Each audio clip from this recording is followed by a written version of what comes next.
Kita ulang kembali sejumlah berita pilihan dari Bali.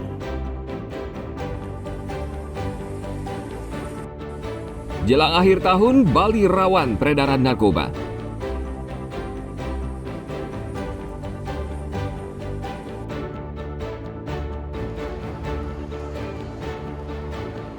Polisi minta wisatawan waspada kriminalitas.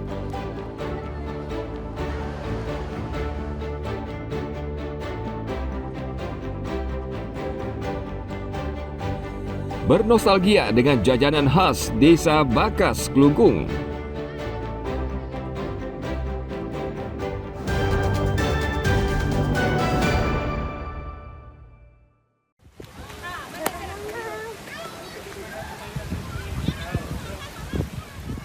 Saat ini banyak warga negara asing WNA di Karangasem ingin memiliki kartu tanda penduduk elektronik atau EKTP. Sebagian besar mereka tinggal di daerah wisata seperti Amet dan Candi Dase. Selain itu, Karangasem memang dikenal sebagai salah satu destinasi favorit bagi ekspatriat sehingga jumlah mereka terus meningkat. Hingga akhir November tahun ini tercatat lebih dari 300 WNA dari berbagai negara telah mengantongi EKTP. Artinya mereka kini sudah memenuhi seluruh persyaratan untuk menjadi penduduk tetap di Indonesia meskipun tidak memiliki hak pilih dalam pemilu. Syarat mutlak bagi WNA untuk mendapatkan EKTP harus memiliki kartu izin tinggal tetap atau kitab. Tanpa kitab, pemerintah tidak akan mengeluarkan EKTP. Selain itu, masa berlaku EKTP bagi WNA juga sepenuhnya mengikuti masa berlaku kitab yang mereka miliki. Yang sudah kami keluarkan jumlah KTP sekitar 300-an, nanti datanya kita pastikan berapa. Persyaratannya tentunya yang pertama yang paling penting yaitu kitab. Artinya keterangan izin tinggal tetap. Itulah hulunya itu tetap di imigrasi, kita hilirnya. Kalau sudah keluar kitab, setiap warga negara asing itu berhak untuk mendapatkan KTP. Itu ada masa berlakunya juga ya Pak? Ada masa berlakunya sesuai dengan masa berlaku kitabnya. Untuk perekaman kita terus berupaya bagaimana agar di Kabupaten Karangasem itu semua warga masyarakat yang sudah berhak memiliki KTP, kita lakukan langkah-langkah untuk melakukan perekaman, baik ke desa-desa maupun ke sekolah-sekolah. Meningkatnya jumlah WNA pemegang EKTP mencerminkan banyak wisatawan yang ingin menetap di Karangasem karena daya tarik wisata seperti Amet, Candi Dase, dan lainnya. Keberadaan warga negara asing seharusnya juga meningkatkan perekonomian masyarakat sekitar. Tim Liputan melaporkan dari Karangasem.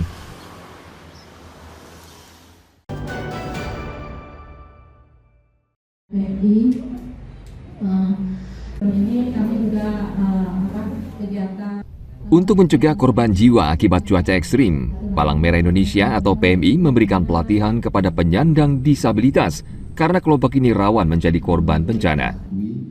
PMI menyosialisasikan pertolongan pertama kepada Himpunan Wanita Disabilitas Indonesia Kabupaten Bangli atau HWDI yang berlangsung di Sekretariat HWDI Bangli.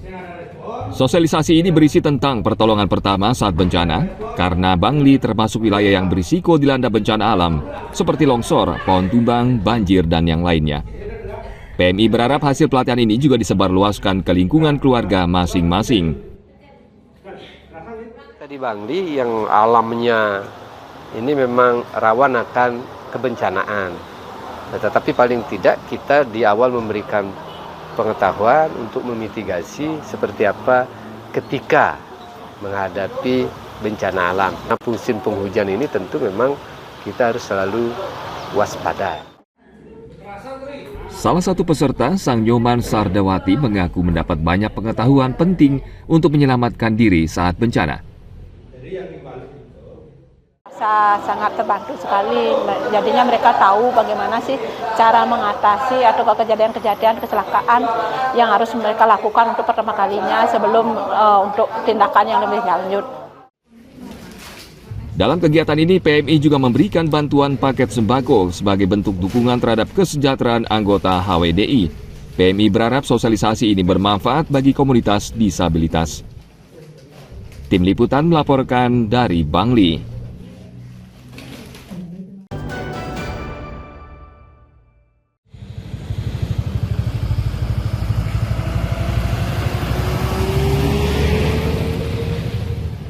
Cuaca ekstrim akhir-akhir ini melanda sebagian wilayah Indonesia termasuk Bali.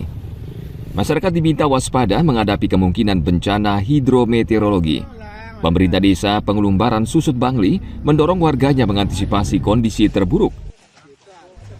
Perbekal desa meminta warga bergotong royong membersihkan lingkungan, khususnya menjaga kebersihan saluran drainase, saluran irigasi, serta memangkas dahan pohon rawan tumbang. Salah satu penyebab banjir adalah tersumbatnya saluran air akibat sampah yang menyumbat.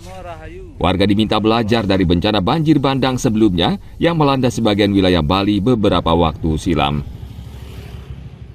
Lebih berhati-hati kembali, khususnya masyarakat yang memang di seputaran rumahnya mungkin ada pohon-pohon tinggi, ya, mohon sekiranya bisa dipangkas.